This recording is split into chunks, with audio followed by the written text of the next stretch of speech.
दोस्तों, आज हम इस वीडियो में बात कर रहे हैं हज़रत इब्राहीम अलैहिस्सलाम के जीवन के बारे में।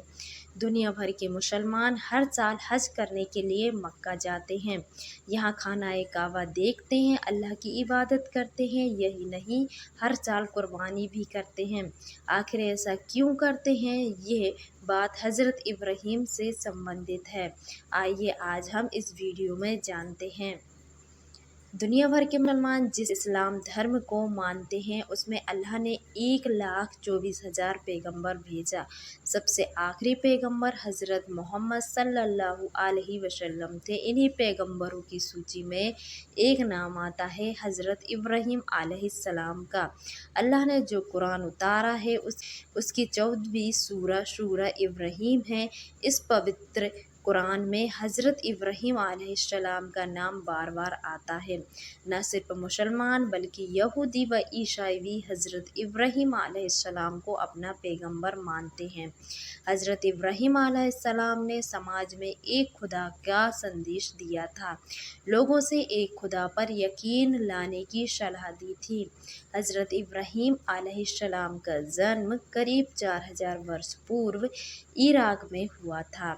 जब उन्होंने इराक के बादशाह को एक खुदा मानने की सलाह दी तो उसने उन्हें आग में जलाकर मारने की कोशिश की, लेकिन वह आग में नहीं जल पाए। खुदा ने उन पर अपना कर्म फरमाया।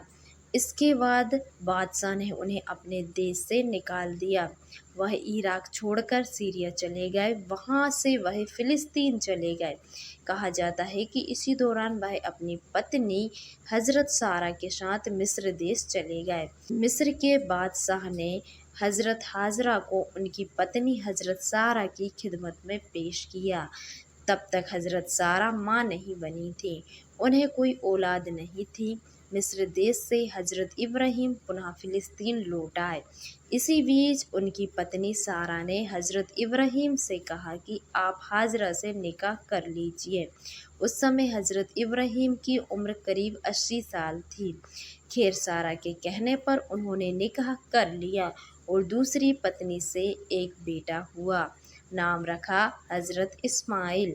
कुछ समय बाद सारा ने भी एक बच्चे को जन्म दिया। उनका नाम रखा गया हज़रत इसहाक। कहा जाता है कि अल्लाह का हुक्म हुआ तो हज़रत इब्राहीम अपनी दूसरी पत्नी और बेटे को मक्के में छोड़कर चले गए।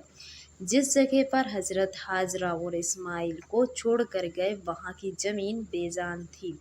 दूर दूर तक पानी ना था और ना ही हरियाली थी। रेगिस्तान में माँ और बेटे पानी और भोजन के लिए भटकते रहे। हज़रत हाजरा अपने बेटे इस्माइल का प्यास बुझाने के लिए उन्हें एक जगह छोड़कर दूर दूर भटकती रही, लेकिन कहीं पानी का एक बूंद नहीं मिला। इधर प्यास से तड़प रहे हज़रत इस्माइल एड़ियाँ रगड़ रगड़ कर रो रहे थे। कहा जाता है कि जिस जगह पर एड़ियाँ रगड़ रहे थे, वहाँ पानी का एक स्रोत फूट पड़ा। हज़रत हाजरा ने देखा तो अल्लाह का शुक्र अदा किया, उसी पानी से बेटे की प्यास बुझाई।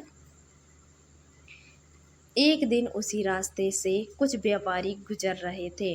उन्होंने पानी देखा तो वहाँ पड़ाव डाल दिया। हज़रत हाजरा ने भी उन्हें रुकने की इजाज़त दी थी। इससे उनके खाने पीने का प्रबंध आसान हो गया। धीरे धीरे ये जगह आबाद होने लगी। देखते ही देखते बस्ती आबाद हो गई। जिस जगह पानी का स्रोत फूटा उसे ही आवे ज़मज़म नाम दिया गया। यह आज भी मौजूद है। इस जगह का पानी पीना हर मुसलमान का सपना होता है।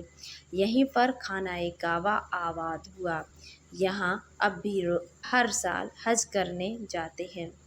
बहरहाल, एक दिन की बात है, अल्लाह ने हज़रत इब्राहीम को एक सपने में कहा कि तुम्हें अपने अजीज़ चीज़ को मेरे रास्ते में कुर्बान करना होगा। हज़रत इब्राहीम ने यह बात अपने बेटे इस्माइल से कही। इस्माइल ने कहा, अब्बा, एक पिता के लिए उसका बेटा ही सबसे अजीज़ होता है, आप मुझे अल्लाह की राह में कुर्बान कर दीजिए। इस्माइल ने यह भी कहा कि आप अपनी आँखों पर काली पट्टी बांध लीजिएगा ताकि कुर्बानी करते समय आपका हाथ नहीं कांपे। हज़रत इब्राहीम ने ऐसा ही किया। इस्माइल लेट गए। चाकू हज़रत इब्राहीम के हाथों में थी। जैसे ही उन्होंने बेटे की गर्दन पर चाकू रखा, अल्लाह ने कहा कि ए इब्राहीम, तुमने सपने को सच कर दिखाया, तुम्हें मेरे नेक बंदे हो, तुम्हारी कुर्बानी कबूल हुई। अल्लाह का हुक्म हुआ और जिब्रील अलैहिस्सलाम ने इस्माइल की जगह एक दुम्बा लिटा दिया। चाकू इस्माइल के बदले दुम्बा की गर्दन पर चली। जब इब्राहीम ने देखा तो दंग रह गए। इसी वाक़ये के बाद से इस्लाम में कुर्बानी की परंपरा शुरू हो गई। इसके बाद अल्लाह ने हज़रत इब्राहीम को आदेश दिया कि तुम इस जगह पर एक घर बनाओ। पिता और बेटे ने मिलकर यहाँ एक घर बनाया। आगे चलकर यही घर खाना ए काबा कहलाया। अल्लाह के हुक्म से इब्राहीम ने ऐलान किया कि यह अल्लाह का घर है, इसे देखने आओ। आज भी दुनिया भर से मुसलमान इस घर को देखने के लिए पहुँचते हैं और यहीं पर हज करते हैं।